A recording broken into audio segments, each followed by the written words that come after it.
तू ही रे माझा मितवा प्रेक्षकांनो, मालिका खूपच सुंदर वळणावरती चालू आहे. आत्तापर्यंत आपण तर पाहिलेलं आहे की कोणत्याही परिस्थितीमध्ये अंजली कोणावरतीही विश्वास ठेवायला तयार नाही आहे, ना विश्वास ठेवायला तयार आहे ती आता अर्णव आणि ईश्वरीवरती, ना कोणत्याच घरच्यांच्यावरती विश्वास ठेवायला तयार आहे.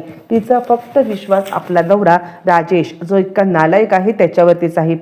पण आता शलाकाची बहीण, ज्या शलाकाचा खून आता राजेशने केलेला आहे, त्या शलाकाची बहीण लग्नाचे सगळे फोटो घेऊन ज्या वेळेला अंजलीचे डोळे उघडून तिला आपल्या प्लॅनमध्ये सामील करून घेण्यासाठी आलेली आहे आणि त्याच वेळेला खऱ्या अर्थाने अंजलीचे डोळे उघडलेत. हो प्रेक्षकांनो, इतकंच नाही आहे तर शलाकाला मारतानाचा व्हिडिओ सुद्धा आता इकडे तिच्या बहिणीने ताराने शोधून काढलेला आहे. आता हा व्हिडिओ तिला कुठे सापडला आणि त्यानंतर इकडे आता अंजलीच्या समोर हे सत्य आल्यावरती अंजली कशा पद्धतीने अर्णव आणि ईश्वरी यांची साथ द्यायला तयार झालेली आहे, सगळ्या गोष्टींची उत्तरं या व्हिडिओमध्ये आपल्याला पाहायला मिळणार आहेत.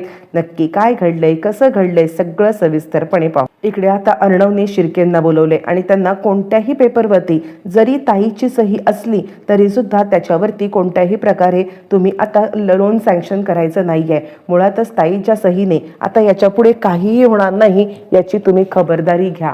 कारण या सगळ्यामध्ये आता मात्र ताई कोणत्याही परिस्थितीमध्ये त्या आता राजेशला नकार देऊ शकत नाहीये आणि राजेशला नकार देऊ शकत नसल्या कारणाने आता मात्र ती कोणत्याही पेपरवरती सही करेल आणि कोणत्याही पेपरवरती सही करून मग आता या सगळ्यामध्ये ती आता अडकेल. म्हणून ताईच्या सहीचे सगळे पेपर जे येतीलच ना, ते पेपर आता तुम्ही एक काम करायचं आहे, ते माझ्याकडे आणायचे आहेत.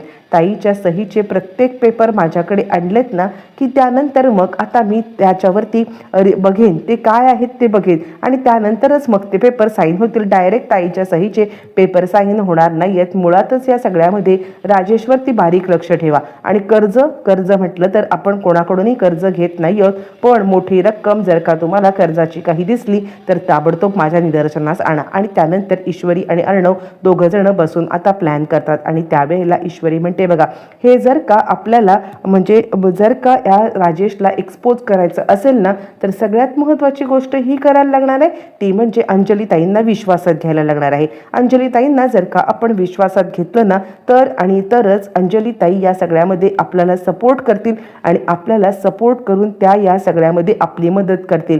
अर्णव सांगायला लागतो, तुझं म्हणणं बरोबर आहे मिस इंदोर, पण त्याचं ताई आपली मदत का करेल? आणि त्यावरती ईश्वरी सांगायला लागते, ताई आपली मदत या कारणासाठी करेल कारण आता आपण इकडे शलाकाचं सत्य तिला सांगायचं आहे.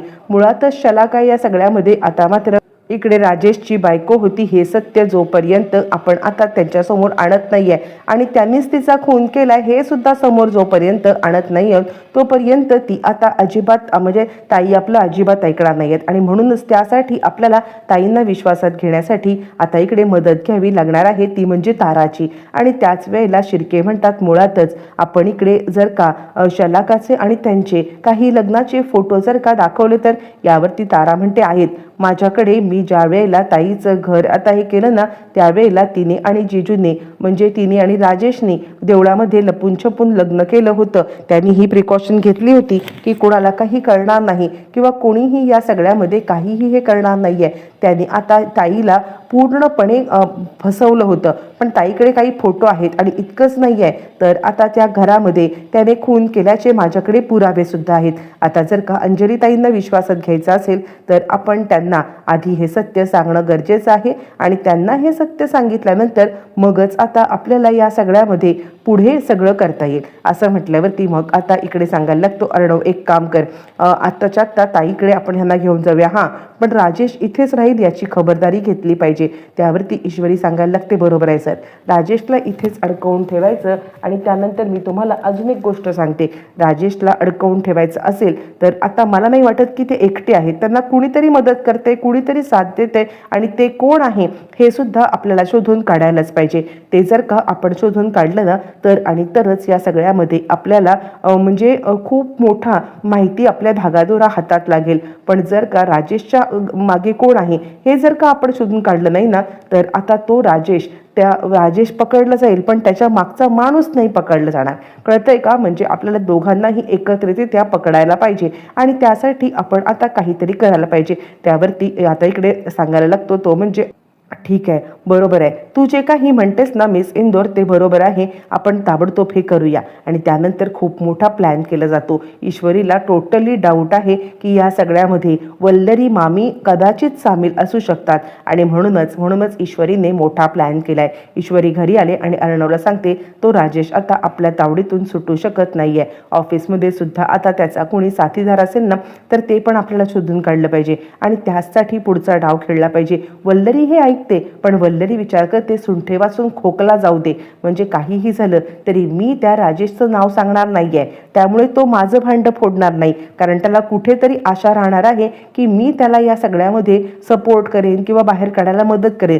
त्यामुळे तो त्यावेळेला जेव्हा त्याला दुसरं कोणी अडकवले तेव्हा तो माझं नाव नाही घेणार आणि हेच तिला हवं असतं. मग ती विचार करते ठीक आहे, करू दे, यांना जे काही करायचं असेल ना ते सगळं करू दे. मी फक्त हातावरती हात ठेवून बसून राहणार. एकदा का राजेश अडकला ना की मग या सगळ्यामध्ये काहीही झालं तरी सुद्धा राजेशला अडकवण्यासाठी मी सुद्धा आता हळूहळू प्रयत्न करणार. पण मी प्रयत्न करणार बॅक साईडने आणि ह्यांचे प्रयत्न फ्रंट साईडने राहून दे. माझ्याकडे जे पेपर आहेत ते पेपर मी आता यांच्यापर्यंत पोचवणार.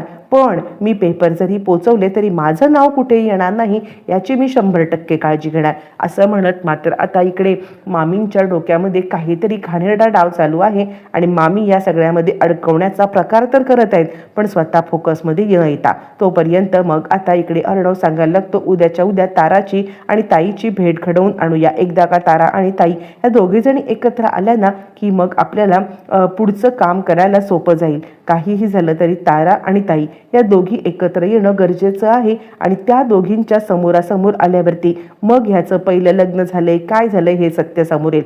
इकडे वल्लरी विचार करते करा लवकर करा. हा तर माझ्या डोक्यावरती बसून आता मिऱ्या वाटण्याचा प्रकार करतोय आणि त्यासाठी मला आता ह्याच्यापासून सुटका पाहिजे आणि ह्याच्यापासून सुटका हवी असेल तर मात्र आता तुम्हीच मदत करू शकता. आणि त्यामुळे वल्लरी गप्प बसले. बरं तोपर्यंत इकडे आता स्वतः राजेशला कॉन्फिडन्स आहे की काहीही झालं तरी उद्याच्या दिवसाला 50 करोडचं कर्ज मंजूर होईल. 50 करोडचं कर्ज मंजूर एकदा का झालं की सात्विक फॅशनच्या नावाने मग आता 50 करोडचं कर्ज हे आता आपण आपल्या नावावरती वळवून कर्ज भरणार सात्विक फॅशन पण पैसे आपल्या अकाउंटला येणार. आणि म्हणूनच मात्र आता तो विचार करतोय एकदा 50 करोड घेतले की माझा पासपोर्ट विजा तर रेडीच आहे.